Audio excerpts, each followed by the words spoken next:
So நாம் இன்றைக்கி பார்க்க போகிறது இன்டர்நெட் கனெக்ஷன்ஸோட ஸ்பீடு வந்து நிஜமாலுமே உண்மையா, ஸோ அந்த ஸ்பீட் நமக்கு கிடைக்குதா அப்படிங்கிறத நான் உங்களுக்கு லைவில் டெஸ்ட் பண்ணி காட்ட போகிறேன். ஸோ வீடியோக்கு போகிறதுக்கு முன்னாடி நம்ம சேனல் தகவல் தளத்தை சப்ஸ்கிரைப் பண்ணாமல் இருந்தீங்கன்னா மறக்காமல் கீழே இருக்கிற ரெட் கலர் பட்டனை கிளிக் பண்ணி சப்ஸ்கிரைப் பண்ணுங்கள். வாங்க ஃப்ரெண்ட்ஸ், வீடியோக்கு போகலாம். ஃப்ரெண்ட்ஸ், இது எங்கள் வீட்டில் இருக்க internet connection. So internet connection என்ன பிராண்ட் அப்படிங்கிறது நீங்கள் கீழே பார்க்க முடியும். ஸோ இதோட ஸ்பீட் டெஸ்ட் பண்ணுறேன். ஸோ நான் வாங்கியிருக்க கனெக்ஷன் வந்து பார்த்திங்க அப்படின்னா 80 MBPS அப்படிங்கிற கனெக்ஷன் நான் வாங்கியிருக்கேன். ஸோ அட்வர்டைஸ்மெண்ட்டில் நான் பார்த்தேன் 80 MBPS, ஸோ ரொம்ப ஃபாஸ்ட்டாக இருக்கும் அப்படின்னு நம்பி நான் வாங்கினேன். ஸோ ஸ்பீட் டெஸ்ட்டும் பண்ணி காட்டி தான் நான் கொடுத்துட்டு போனாங்க கனெக்ஷன். ஸோ ஸ்பீட் டெஸ்ட் பண்ணி பார்க்குறப்ப 80 MBPS கனெக்ஷனுக்கு 91 வரைக்கும் கிடச்சிது. ரொம்ப சந்தோஷப்பட்டேன். ஸோ பரவாயில்ல, 90 MB/s டவுன்லோட் ஆகுமே, ஸோ நமக்கு என்ன வேணும் நம்ம பார்த்துக்கலாம் பண்ணிக்கலாம் அப்படிங்கிற மாதிரி நான் இந்த கனெக்ஷனை எடுத்தேன். ஸோ ஸ்பீட் டெஸ்ட்டு நான் கன்வெர்ட் தான் பண்ணிகிட்டு இருக்கேன். இந்த ஸ்பீட் டெஸ்ட் தான் டிஃபால்ட்டாக எல்லாருமே யூஸ் பண்ணுறாங்க, இந்த சாஃப்ட்வேர் யூஸ் பண்ணுறாங்க. ஸோ அதில் நான் உங்களுக்கு கூட பண்ணி காட்டுறேன். இது எனக்கு ஸ்பீட் வந்து பார்த்தீங்கன்னா அரௌண்ட் இதுலேயுமே டவுன்லோடிங் அண்ட் அப்லோடிங் ஸ்பீடுமே 91 MB/s எனக்கு வருது. சரிங்களா? ஸோ இது நான் வச்சுருக்க கனெக்ஷன். ஸோ ஸ்பீட்ஸ் வந்து உங்களுக்கு கொடுத்துட்டேன். எவ்வளோ ஸ்பீட் வருது இல்லை, ஏன் டவுன்லோடிங்கில் இந்த ஸ்பீட் நம்ம கண்டெயின் ஆகுமா அப்படின்னு அவர் செக் பண்ணுறதுக்காக என்ன பண்ணேன், ஐடியூன் வெப்சைட்ஸ் போயிட்டு அங்கே ஐடியூன் சாஃப்ட்வேர் வந்து டவுன்லோட் பண்ணுவோம்.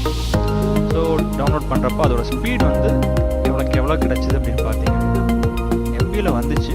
பட் ஆனால் MB எவ்வளோன்னா ஸ்டார்டிங் ஃப்ரம் 6 MBயில் தான் எனக்கு ஸ்டார்ட் ஆச்சு. 6 MBயிலிருந்து மேக்ஸிமம் ஆஃப் 10 MB வரைக்கும் தான் போகுது. எனக்கு புரியல, நான் வாங்கியிருக்க கனெக்ஷன் வந்து 80 MBPS, பட் எனக்கு கிடைக்கிற ஸ்பீட் வந்து பார்த்தீங்கன்னா வெறும் 9 MBPS தான் வருது. 9 MB/s தான் வருது. என்னடா ஏன் ஸ்பீட் இவ்வளோ கம்மியாக வருது, நாம் 80 MBயில் வாங்கினோம், ஏன் கம்மியாக வருது அப்படின்னு நான் ரொம்ப யோசித்தேன். ஸோ அதுக்கப்புறம் தான் எனக்கு தெரிய வந்துச்சு, நம்ம லோயர் கிளாஸில் படித்த கம்ப்யூட்டர் சயின்ஸ் எல்லாம் படிக்க வேண்டியதாகிடுச்சு. ஸோ அது என்னென்னு தெரிஞ்சுக்கணுன்னா வீடியோவை கடைசி வரைக்கும் பாருங்கள். ஸோ உங்களுக்கு ஒரு கன்ஃபர்மேஷன், இங்கே எனக்கு மேக்ஸிமம் வந்து 10 MB/s வந்திருக்கு. ஸோ பட் ஆனால் எனக்கு ஸ்பீட் டெஸ்ட் காட்டினது 92 MB/s. ஸோ நீங்கள் அந்த வீடியோவை பார்த்துருந்தீங்கன்னா, இது ப்ரீவியஸாக ஓடிட்டு அந்த டவுன்லோடில் பார்த்தீங்கன்னா தெரிஞ்சிருக்கும். MB அப்படிங்கிற இடத்துல நம்ம யூஸ் பண்ணது வந்து இங்கே கேபிட்டல் B இருந்துச்சு. இங்கே அவங்க MBங்கிற இடத்துல அவங்க என்ன காட்டுறாங்க, ஸ்மால் b காட்டுறாங்க. அதாவது நமக்கு கொடுக்குற கனெக்ஷன் ப்ரொவைட் பண்ணுறவங்களும் இந்த ஸ்பீட் டெஸ்ட் பண்ணுறவங்களும் ஒருனா இல்லையான்னு எனக்கு தெரியல, ரெண்டு பேருமே வந்து கரெக்டாக நம்மளை யூஸ் பண்ணிக்கிறாங்க.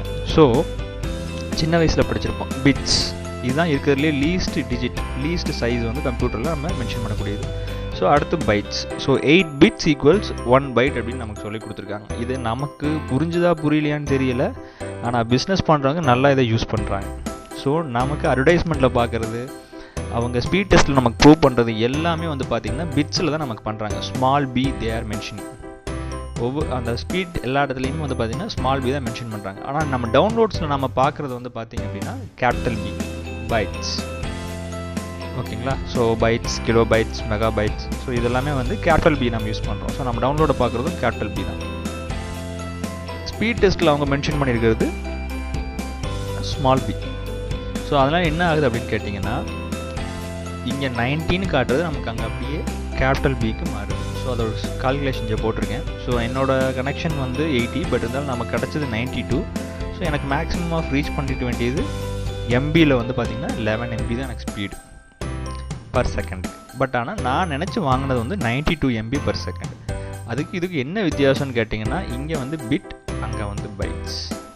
ஸோ நாம் நினைக்கிறது வந்து பைட்ஸ் நம்ம நினச்சிட்டு இருக்கிறோம். பட் ஆனால் அவங்க அட்வர்டைஸ்மெண்ட்டில் அவங்க கொடுத்துருக்கிறது வந்து ஸ்மால் b யூஸ் பண்ணுறாங்க. ஸோ அது ரெஃபர் பண்ணுறது வந்து பார்த்திங்கன்னா பிட்ஸ் தான் ரெஃபர் பண்ணுது, பைட்ஸ் கிடையாது. ஸோ அஸ்பர் நான் வாங்கின கனெக்ஷன், நான் 80 MBPS நான் வாங்கினது வந்து என்னோட ஆக்சுவலாக வந்து எனக்கு கிடைக்கக்கூடிய ஸ்பீடு வந்து பார்த்திங்கன்னா 10 MB/s தான். நான் நினச்சது வந்து 80 MB/s.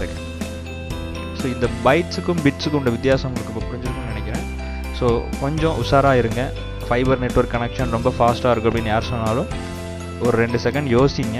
உங்கள் லேப்டாப்பில் டவுன்லோட் போட்டு அந்த டவுன்லோடில் எவ்வளோ ஸ்பீட் வருதுன்னு பாருங்கள். அந்த ஸ்பீடுக்கு தகுந்த அமௌண்ட்டை அவங்ககிட்ட கரெக்டாக பேசுங்க. சரிங்களா? தேங்க்ஸ் ஃபார் வாட்சிங் தகவல் தளம்.